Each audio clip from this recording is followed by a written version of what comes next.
Bucks TV'den herkese tekrar merhaba. Bu haftaki inceleme köşemizde Longines Legend Diver 39 milim ve Burak Bayram var. Burak Bayram'ın bu saatle ilgili engin tecrübelerinden faydalanacağız. Hoş geldin. Hoş bulduk Doruk. Ne haber? Ne var ne yok? İyidir, sağ ol.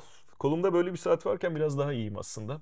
Aynı şeyi düşünüyorum. Nihayet kasa oranları, senin tabirinle proporsiyonları tam böyle ustalıkla işlenmiş, ele alınmış bir diver saatte bir aradayız. Ben Legend Diver modelini eskiden beri çok severim bu arada. Farklı versiyonlarını kullanma şansım da olmuştu. 39 milimetrelik bir kasayla gelmesine müthiş memnun oldum. Tabii bu arada bunun dışında başka değişiklikler de var. Ondan da bahsedeceğiz videomuzda. Ama sonuç itibariyle güzel bir model ailesi. Çok yeni bir model ailesi bu arada. Longines'deki arkadaşlarımıza da teşekkür etmek istiyorum. 3 tane modeli kısa zamanda bize basın kitiyle beraber gönderdikleri için. Legend Diver'da bir 42 milimlik ebatlar söz konusuydu. Evet. Sonra galiba bir 36 milime indiler. Neden 39 milime geçmiş olabilirler ve bu sende nasıl hisler yarattı? Şimdi öncelikle aslında model ailesinin biraz geçmişine bakmak lazım. Longines'in dalgıç saatleri olan serüveni 1950'lerin ortalarına kadar gidiyor. O zamanlarda biliyorsun 1950'ler aslında dalgıç saatleri, su geçirmez saatlerle alakalı devrim yaratacak buluşların, teknolojilerin saatleri adapte edildiği dönem. Burada iki tane önemli Longines modelinden bahsedebiliriz. Bir tanesi Nautilus Skin Diver, diğeri de bu Legend Diver'a bir nevi taslak teşkil eden Compressor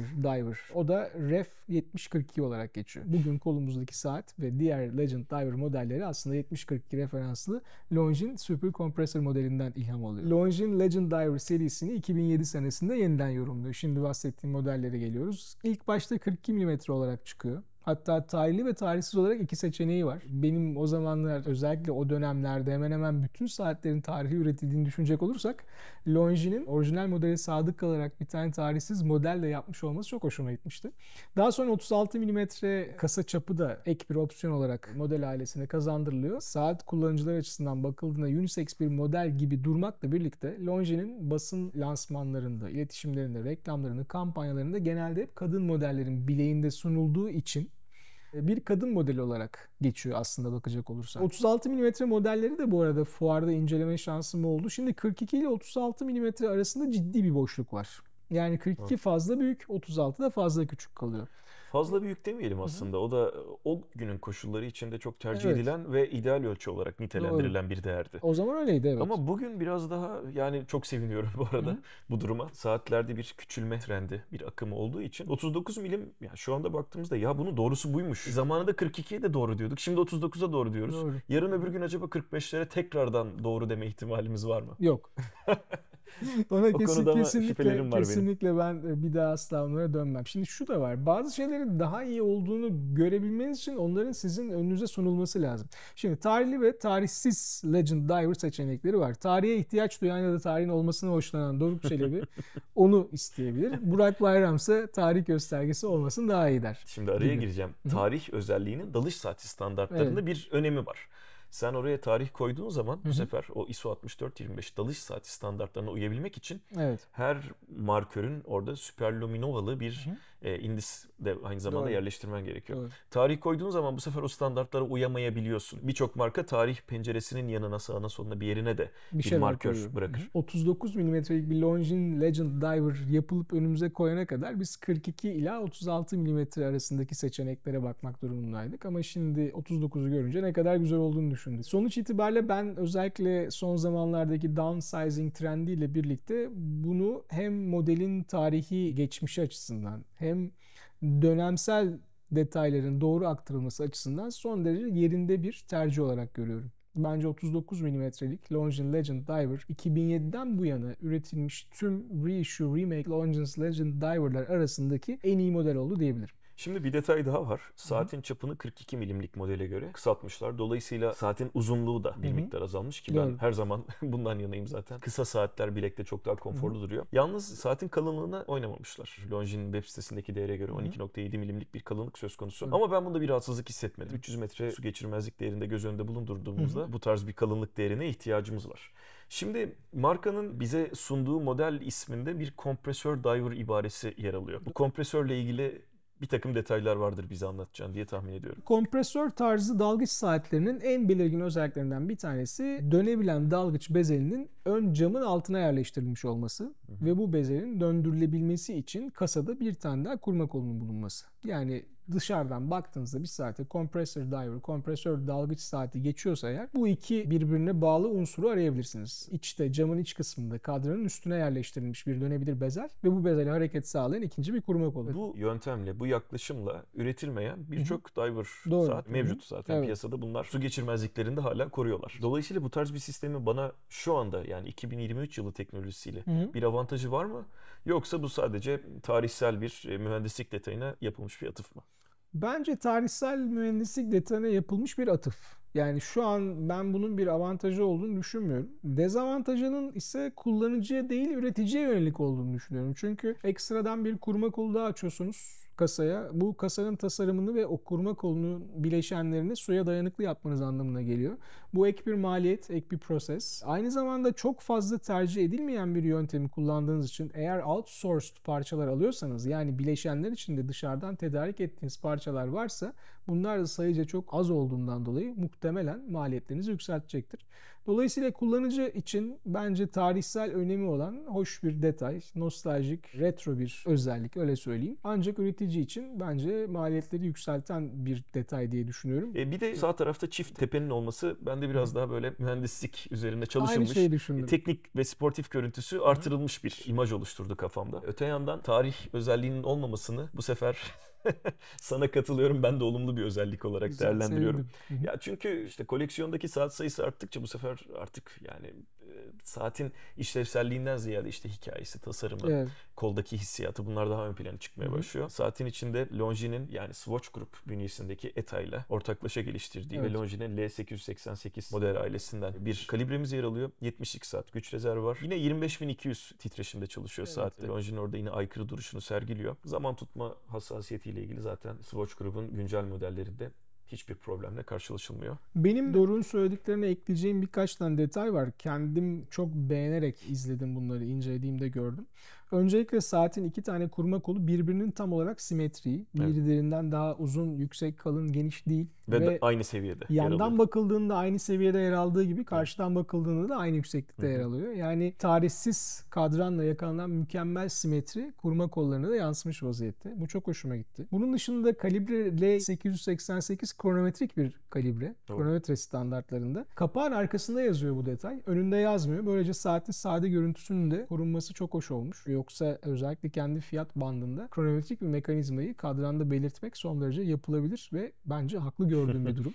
Ama Longines bu güzel kadranı bozmamak için, kadran bütünlüğünü korumak için bu detayı arkaya yazmış. Bundan dolayı da teşekkür ediyorum. Çok şık bir kapağı var ve arkasında kabartma rölyef dediğimiz bir dalgıç illüstrasyonu var elinde zıpkınıyla. Müthiş hoşuma gitti. Çok beğendim. Saatin 12.70 milimetrelik kalınlığı hatırı sayılır bir kalınlık. Bunun farkındayım. Yalnız çift taraftan antrefle kaplamaya sahip yüksek kenarlı ve bombeli bir camı var. Yani camın çok ciddi bir kalınlığı var. Yüksekliği var öyle söyleyeyim. Dolayısıyla bunu da hesaba katacak olursak aslında çok da garip bir durum söz konusu değil. Camın bu kadar yüksek olmasının nedenlerinden bir tanesini de altında bir bezel dönmesine bağlıyorum. Çünkü bezel de aynı zamanda diagonal yani yatay vaziyette kadranında duruyor. Ufak bir açısı var. Bütün bunları hesaba kattığımız zaman bence tasarımın bütünlüğünü bozmayan ancak yüksek bir cam kullanılmış. Bu da direkt olarak tabii 12.70 milimetrelik yüksekliğin içine eklenmiş vaziyette. Saatin bu kalınlığın bilekte büyük bir konforla taşınabilmesinin esas sebebi de bu üç parçalı kasa yapılarında orta kasanın olabildiğince ince tutulup kalınlığın bir kısmının da bezel, cam ve arka kapağı kaba tabirle yedirilmesinde. Bu anlamda çok başarılı bir yapısı var. Siz de zaten bileğinize taktığınızda hissedeceksiniz. Dolayısıyla kolunuzda yani evet kağıt üzerinde 12.7 milim çok yüksek bir değer değil ama hissiyat olarak bu değerin çok daha altında bir konforla karşılaşıyorsunuz. Hoşuma giden bir başka detay saatle beraber gelen bilezik ve kayış opsiyonları. 20 milimlik boynuz aralığı içinde pirinç tanesi olarak da değerlendirilen, nitelendirilen ve kolda müthiş bir konfor sağlayan Longines'in de imza tasarımlarından bir tanesi olan paslanmaz çelik bilezik ve tek tarafa katlanır toka ile geliyor. Bu tek tarafa katlanır toka işini ben çok seviyorum. Biliyorum. Hem çok kullanışlı hem de bilekte, her formda ve her ebatta bilekte azami düzeyde bir konfor seviyesine ulaşabiliyorsunuz. Daha da güzel kısmı klipsin üzerinde 6 tane hassas ayar deliğinin olması. Bu arada klipsin çok kaliteli olduğunun altını çizmek isterim. Belki çalışma prensibi olarak eski model bir klips gibi dursa da son derece kaliteli bir klips kullanılmış. Üzerindeki kanatlı kum saati logosu da çok güzel bir şekilde işlenmiş. Bu arada Doruk'un bahsettiği pirinç tanesi Beads of Rice tarzı bilezikler özellikle vintage saat severler için çok arzu edilen özelliklerden biridir. bir yapım kalitesi olsun, bilekteki konforu olsun, saatin genel ağırlığını bilek üzerinde dengelemesi olsun, bu konuların hemen hemen hepsinde çok mükemmel sonuçlar alan, bence saat bileziği teknolojisinde ve tasarımında gelinmiş en iyi noktalardan biri.